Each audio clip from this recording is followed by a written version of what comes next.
we're going to see some people directly confronting their deepest fear.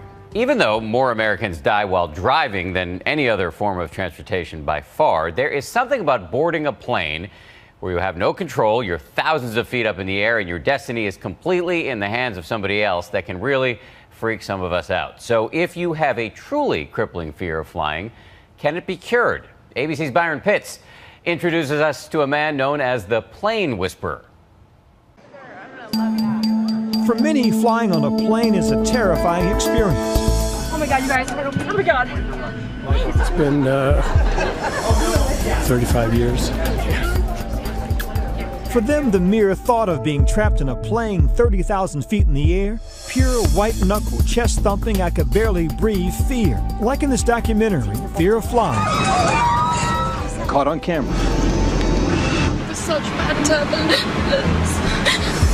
And that's why these men and women are here. So we're waiting for him to open the door. This retired Air Force pilot turned therapist is the plane whisperer for those deathly afraid of flying. This is Captain Ron Nielsen's newest class, Phoenix, Arizona's Sky Harbor International Airport. They have 1 week to overcome a life of anxiety and what for many is a deep and painful sense of shame. So silly, so embarrassing. It's time for me to get on a plane and fly. It's estimated 25% of all flyers have some degree of fear. For this group, it's moderate to severe, and that despite knowing the numbers. Your chances of dying in a plane crash is 1 in 60 million, no matter how frequently you fly. An airplane, I feel like I'm in a tube of death that just flies through the air and waiting for it to fall out of the sky. Hollywood's made a profit off of that fear for generations in blockbuster movies like Flight. From make-believe to real-life drama. That Malaysian airline mystery has the globe on edge, and those truly afraid of flying in a near panic. It makes you not want to fly. Sue Milgrove is a real estate agent by day, member of a rock band by night and weekends. This mother of 3 with an MBA is fearless in most phases of her life, but put her on an airplane. For some reason, my brain attacks my body. It tells me I'm going to die. Sometimes I jump up and I go to the flight attendants and I'll say, I'm scared. I don't want to sit in my seat anymore. So when you get on, just go on and pretend like you own the thing. This is the 4th time she's taking Captain Ron's class. Are you ready? Let's go. Her motivation? Pretty simple. I want to take them to Disney World in Florida. Not happening. No, I can't be on the plane for 4 or 5 hours. I just can't, and I'm afraid of panicking with them. And I think then what would happen? Part of what Sue and the others will learn, face your anxiety head on. The class does a walkthrough aboard a plane they've been reassured won't take off. So how about a big cheer for all of us? We made it.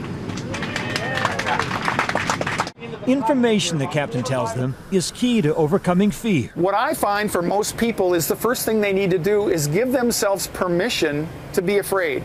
For Sue and the others, easier said than done. In 7 days, they'll go from the classroom to a real flight, Phoenix to Burbank, California, and back home. Thanks. Sue's going to Las Vegas. If you're going to gamble, why not gamble? No matter what it takes, I'm going to keep putting myself in that plane, and if I embarrass myself, so be it. It's Saturday morning. We're at Phoenix Airport. It's the 3rd and final stage of this class. Call it graduation day. But who will pass? I feel a little nervous, a little anxious. Nancy Linkswiller used to fly as part of her job. After a panic attack mid-flight, she stopped flying and changed jobs. It's been about 6 or 7 years since I've flown. I need to accomplish this task. This is something I put off for a long time. Ross McGinley's fear of flying kept him from attending his own parents' burial. Why didn't I go? I should have gone, etc., etc. Sort of a guilt trip. It's painful, this fear. Very painful. Very painful. It's shameful. Shameful why? That everybody seems to do it so effortlessly. He hasn't flown in 35 years. I was taking care of my panic attack. As you'll soon see for Jessica, it will take all effort. Hers, her husband, and their children. She's never flown before. But first, a quick tip from Captain Ron. Distractions, he says, are a good thing. Bring a book, music, anything that takes your mind off your anxiety. You go past the food court, grab a drinking straw, get on the airplane, and restrict your breathing through the straw. If you can control your breathing for the first 2 minutes of flight, you've got 90% of the battle licked. I don't know. How about right here? Who's gonna hold me? Oh my God. Jessica forgot her straw. Oh my God. Oh my God. She took a pill to take the edge off. Are we okay? Are we good? Are we done? Lexi, close the window. Why? How did it get open? What happens when you take that much medication? I didn't take a lot. I know. She only took one.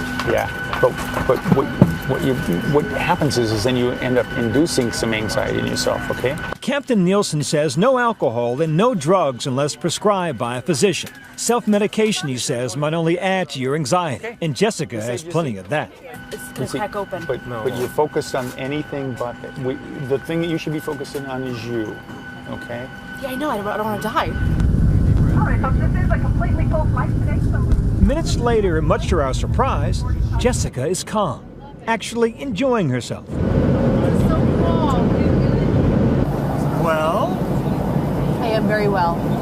You're smiling. Yeah, it wasn't as bad as I guess I thought. I think maybe this is my first time flying, so just getting over that hurdle.